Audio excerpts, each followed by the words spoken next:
Hello there, and I want to welcome you back to the Manifestation Podcast. I am Peggy McColl, New York Times bestselling author. This session is designed to help you understand how to get the wisdom from books and how to apply the wisdom from books. In January 1979, I was blessed to meet Bob Proctor. And during this session that I attended with Bob Proctor, Bob had recommended a number of books to study. I had never studied any success books or personal development books of any kind. As a matter of fact, I really didn't read much. And I wasn't really a big fan of it either. However, meeting Bob Proctor introduced me to a brand new world that I was completely unfamiliar with.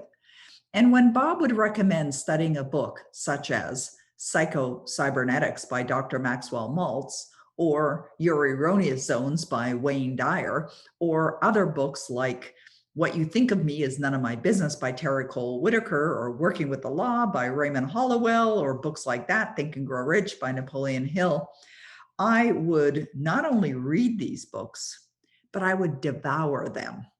And the reason why I decided to create this particular podcast to give you some guidance on how to apply wisdom from the many books or any book that you're reading is because reading books is not enough. What's essential for success is that you seek a point of understanding and then you apply. So let's talk about the understanding part. When you're reading a book for the first time, you're very likely being enlightened, perhaps inspired, maybe motivated to do something a little differently. And seeking to have that understanding sometimes takes a little bit more than just reading a book once from cover to cover. Therefore, what I suggest that you do is have a highlighter and a pen ready when you're about to study. I have highlighters and pens in my office. I have them in my family room, have them in the master bedroom, because I'm constantly studying. I study every single day. And that, my friends, is a hint. You want to be studying every single day. So how do you study? And then how do you apply? Well, you study by investing the time where there are no other distractions whatsoever. In other words, you're turning off social media, you're shutting your phone off, you're closing the door perhaps to a room where you may be studying, the television's not on. And what you're doing is you're giving focused attention to something of value. And I have here in my hands a copy of The Demand Principle, which is my 18th book. I also have with me a copy of Savy Wisdom, which is my 19th book. These are different types of books. One is a nonfiction book, The Demand Principle, and the other one, Savy Wisdom, is a fiction book, which is a parable. It's based on a true story, the story of my life and meeting the wonderful Bob Proctor. However, there is still an enormous amount of wisdom in Savy Wisdom as well. So what I suggest that you do is when you choose the books to study, like The Demand Principle, that you start by reading it. Now, what I do is I will read a book. Sometimes I'll do it this way. I'll read the book once, and then I go back and do the highlighting and the writing in the column afterwards. Or what I much prefer to do is to read the book the first time with a highlighter and a pen in my hands. So as I'm reading the book, when I find content or a little segment that is inspiring to me, that perhaps has caused me to think a little differently, or reading something that may invite me to think about something in a whole new way because of the study, then I'll highlight it. For example, I'm on page of The Demand Principle, page 22. And this book, The Demand Principle, is based on an interesting idea about demanding more in your life. And on page 22, what I wrote there is all you have to do is know what you want and demand it in a certain way and demand more of yourself. And what you could do, and what I would do, is if I found that to be something of value, I would take my highlighter and I would go in the book and I would highlight that section. And why I would highlight it is for reference, for future reference, so that when I go back over the book, and this is another part of studying and applying the wisdom of books, when I decide to reread that book, which I absolutely recommend that you do, sometimes I'll just pick up a book and I'll just open it to a page and see what message pops off that page that I need to pay attention to in that moment. And I find by highlighting certain things, that it brings your attention, your eyes directly to the part that's highlighted. Now, I found some books I'm highlighting constantly, almost like the whole thing. And the idea is to really have the important or the most important messages from the book highlighted so that you can return to it later. I also use a pen. And the reason why I'll keep a pen with me as I'm reading is because sometimes when I'm reading, if I'm reading something, I'll get inspired with ideas. And then I'll make a note. I'll just write a few words in the right-hand column. What I'll also do is if I want to return to a particular page is I'll make a little dog ear, they call it, just turn over the corner of the page so that I can return to it later. Other things that I've done when I've studied books in order to apply the wisdom is I'll put little sticky notes, like Post-it notes inside the book so I can return to a certain page again a little bit later. But here's something else that I do when I'm studying in order to apply the wisdom of books.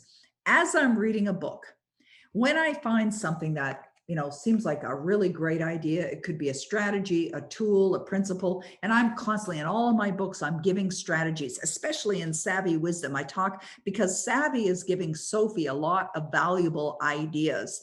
And so what Sophie is doing as she's hearing the wisdom of Savy is she's following through and doing things like creating journals or doing exercises of getting clarity around what she would love. And therefore, as you're going through the books and you're highlighting and you're dog earing and you're writing in the columns and maybe putting in Post-it notes or whatever, another thing that I do is I open up a document or I'll have a journal on standby. And the point of having either a journal or open up a blank document in Word, as an example, is to make notes. So I'll make notes as I'm going through, almost like a summary. When I was in high school, there used to be this thing called Cole's Notes.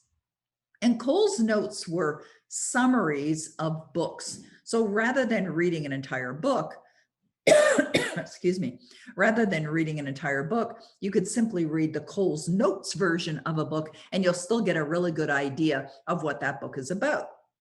So there's something of value with that. And therefore, what I would do is I would create my own Cole's Notes or my own summary editions of books so that I could return to it and so that I could understand it even further. Also, I suggest that when you get a book that you love, read it again and again and again. Why? So that you get it at another level. The book Savy Wisdom was just released recently prior to the recording of this manifestation podcast. And I have one of my clients who sent me a message and she said that she's read Savy Wisdom 3 times already. 3 times she's read Savy Wisdom. And it's a parable, it's a story. And every time she reads it, she gets something else of value. Now, I've done that with many books that I've read multiple times. Now, why would you read a book multiple times? You would read a book multiple times because you're expanding your awareness. If you read a book once, for example, let's use the demand principle. You read the book, The Demand Principle, once. You don't have it all. You haven't figured it all out by reading it once. But when you read it a second time, then you realize it takes it to another level of understanding. And the way that you manifest results in your life is by expanding your awareness. How do you expand your awareness? You expand your awareness through study. That's why reading books is so incredibly valuable. I surround myself with books. I have 10 of them sitting right here on my desk every day. I have books out in my family room. I have books beside my bed. I have books in our downstairs family room. I have books everywhere.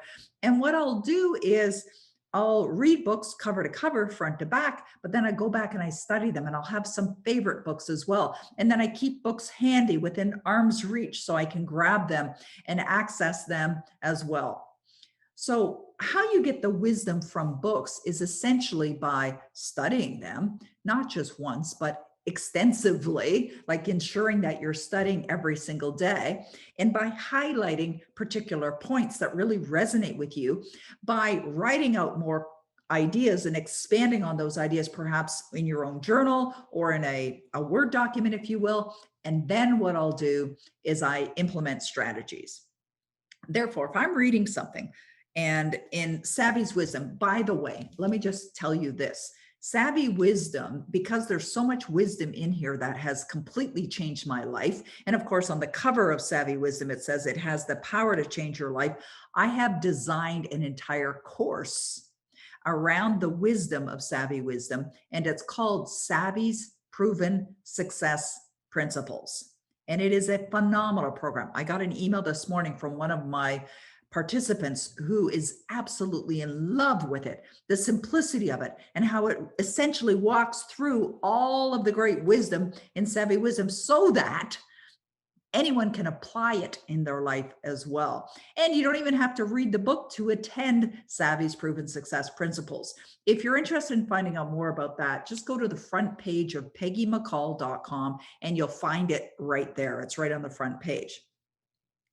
The other thing that I do to really apply the wisdom of books is in my agenda. I go into my agenda, and what I'll do is I will write out things in my, or record things, or block off time in my agenda to apply things that I'm learning in the book as well.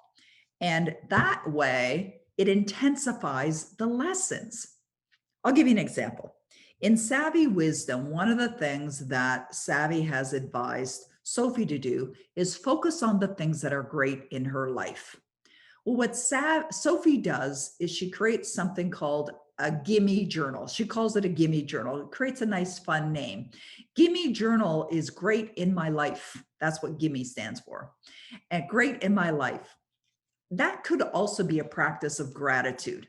I've been writing in a gratitude journal for many years, decades, in fact. I've been writing in a gratitude journal. The idea behind the recommendation from Savy to Sophie to focus on what's great in her life is to change the way she's looking at her life, because she was not looking at her life in a positive way, or not in an empowering way, in a very destructive way, in a negative way. And in fact, if you've read Savy Wisdom, you know that Sophie wanted to end her life. And so the wisdom of Savy in the beginning of the book suggests to Sophie to create this Great in My Life journal, where she's only focusing on, although Savy doesn't say to create a journal, what Savy says to Sophie is, start to think about what's great in your life, Sophie.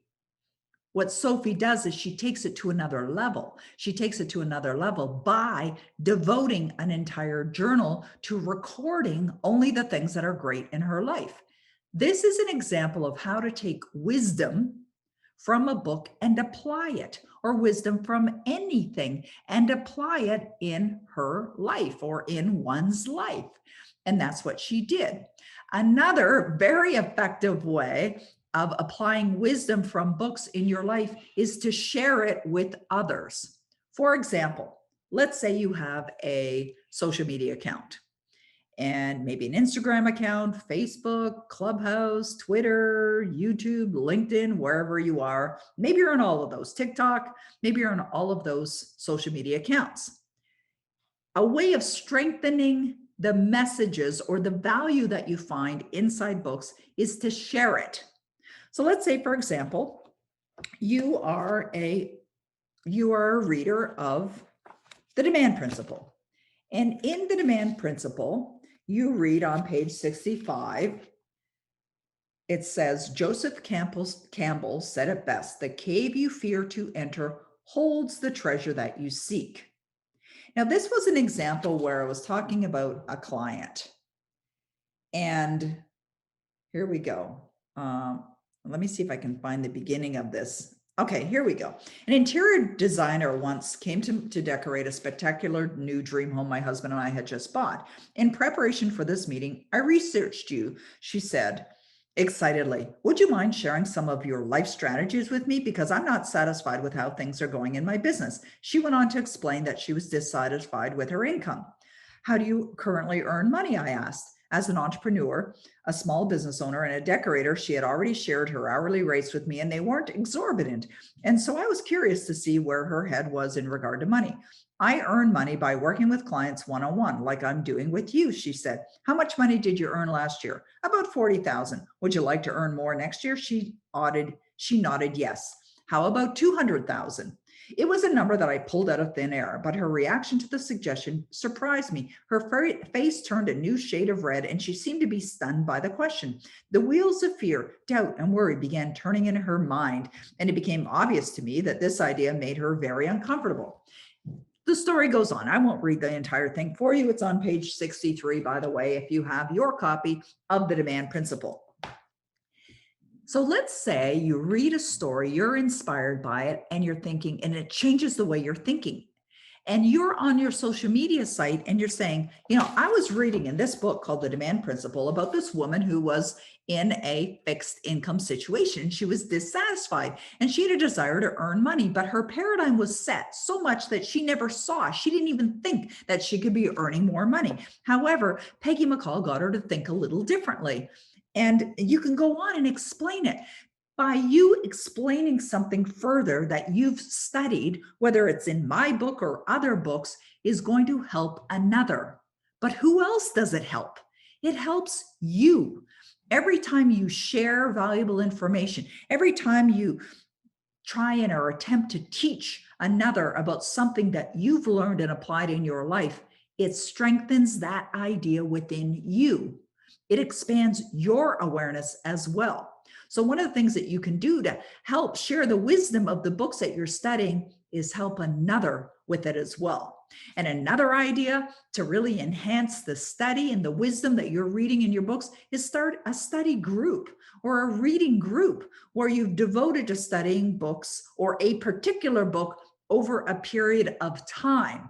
I've had people share with me that they've started study groups for Savy Wisdom. And so what are they doing? Well, they're all reading the book and then they're getting together and they're discussing it, or they're expanding on an idea that they read, or they're talking about how they're implementing the wisdom inside Savy Wisdom. Same thing for The Demand Principle. Same thing for another book that I wrote called Your Destiny Switch, study groups. And if you're not part of a study group, create a study group and start working with others to help understand the information a little more detail. And then another idea is to get a reading partner. And a reading partner is someone that you're going to read with every single day. I have a reading partner. I have a couple of them. And every day we meet at 8:00 in the morning and we read. And we'll read maybe a few pages, not a lot more, discuss it, and then we're off the call. So it's not like a big chunk of time that's dedicated from the day. And so I've been doing that now for quite a while. And I find that it constantly expands my awareness. So there you go, a bunch of ideas for you to really take the wisdom of the materials that you're studying it so that it impacts you in a greater way, so that you're producing even better and better and better results. And you may want to start a study group for either The Demand Principle or Savy Wisdom yourself. And if you don't have The Demand Principle or Savy Wisdom, I suggest you get yourself a copy today. So that's a wrap for this manifestation podcast. I wish you great success in pulling the wisdom out of so many valuable books and applying it into your life in only wonderful ways that serve you and serve others as well. It's always a pleasure to serve you. I look forward to seeing you again in another one of the Manifestation podcasts. If you love our podcast, leave us a 5-star review. And more importantly, share this with your friends as well. We would really love that. Thank you very much. I will see you again in our next episode.